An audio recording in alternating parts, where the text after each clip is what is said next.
Hello, and thank you for joining us. The suspect accused of attacking a group of pro-Israel marchers with Molotov cocktails and a makeshift flamethrower now faces a federal hate crime charge. The FBI says Mohammed Solomon launched a targeted attack on a group of peaceful protesters in Boulder, Colorado on Sunday. That group had been trying to raise awareness for the remaining hostages still held in Gaza.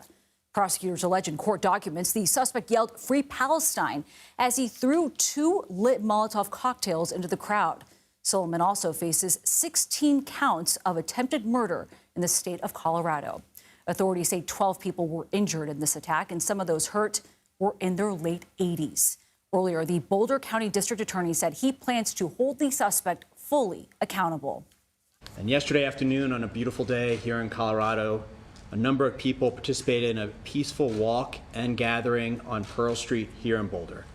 It is a place where a lot of people gather every day.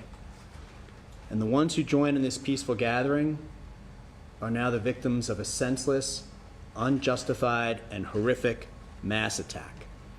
We are also keeping a close eye on Washington as the Trump administration asks the Supreme Court to let it move forward with mass layoffs of federal workers. The White House says President Trump will speak with his Chinese counterpart this week as trade tensions heat up between the U.S. and China. And Russia and Ukraine met for a new round of talks after the Ukrainian military launched a large-scale drone attack across Russian territory. But we begin with CBS News team coverage on the attack in Colorado. Correspondent Jason Allen is on the ground in Boulder. Senior coordinating producer for our Crime and Public Safety Unit, Anna Schecter, is here with me in Studio 57. And White House reporter Olivia Rinaldi is following reaction from the Trump administration. Let's start, though, in Colorado with Jason. And Jason, the suspect made his first court appearance on Monday. What can you tell us about that? He did, Nancy. That was just a few minutes ago, his first appearance in front of a judge. He was in a jumpsuit. He had his head and the side of his face bandaged. And this was basically just to hear about those 40-plus felony charges that he is facing after what happened here yesterday. He is also facing a federal hate crime charge as well. We learned a lot more about this attack today from some of the arrest warrant affidavits that were released, including that Solomon may have planned this attack for up to a year. Also, that he had attempted to buy a gun, even maybe taken some concealed weapons classes to learn how to shoot and use that weapon. But then when he learned that laws wouldn't allow him to purchase one because he wasn't a citizen, that's when he turned to the idea of using these Molotov cocktails. He bought some of the supplies for that. At least this is what he told investigators, and it's in the affidavit.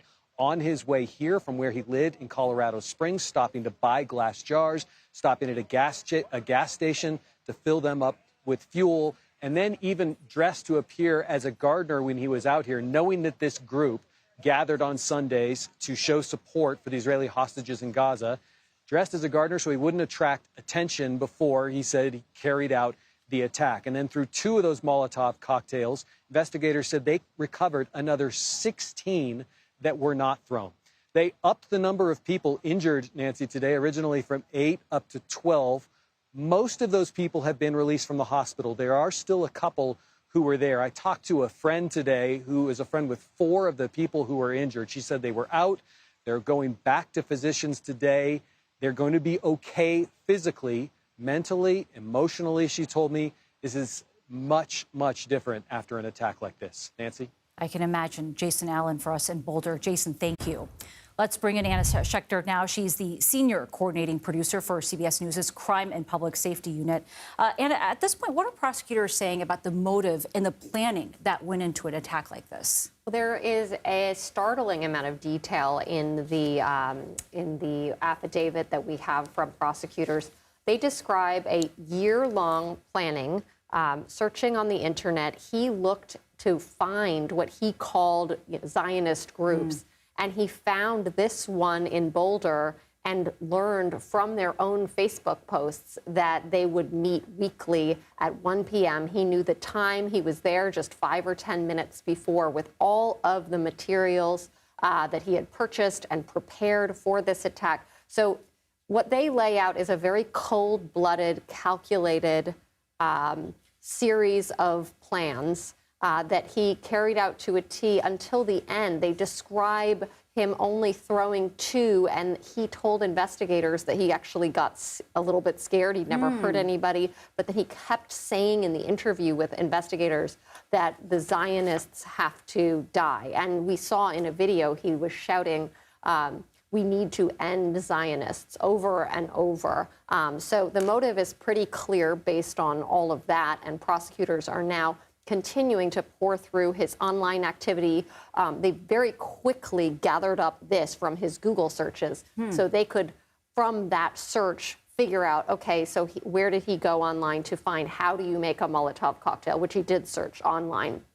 They can look, where did he go? He went to Target to purchase some of the materials. He went to Home Depot to purchase the flowers, so he was disguising himself so he wouldn't draw attention to himself before carrying out the attack.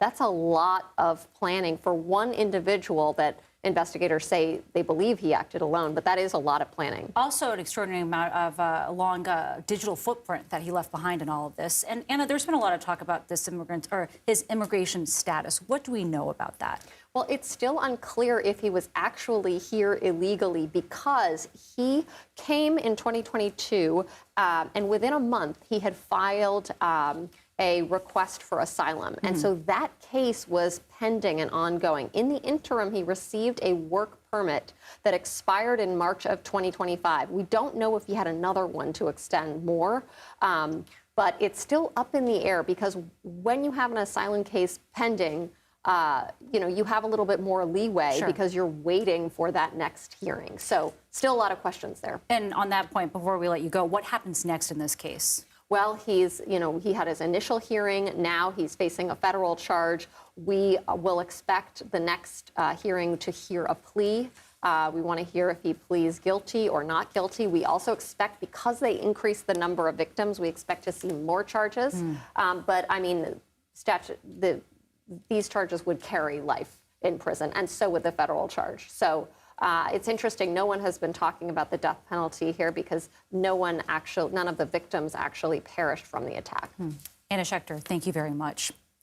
President Trump is casting the blame on his predecessor in response to Sunday's attack, accusing former President Biden's immigration policies of being at fault. CBS News White House reporter Olivia Rinaldi joins us now. And Olivia, what's the president's reasoning behind that argument? Nancy, it's good to be with you. Yeah, President Trump is laying this exactly at President Biden's feet, blaming the former president and his so-called open border policy. In a post on Truth Social, Trump, when talking about this horrific attack that happened yesterday, said that the suspect came in through Biden's ridiculous open border policy, which has hurt our country so badly.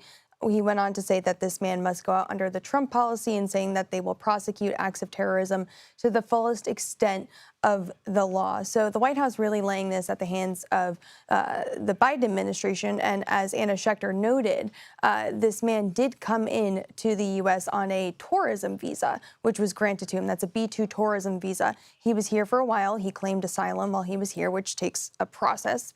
Takes a lot of time to apply for asylum, to have that work through the court system. He then obtained a work visa, which we know then expired in March. Unclear if he was given another visa, but he was here at least through March on a work visa.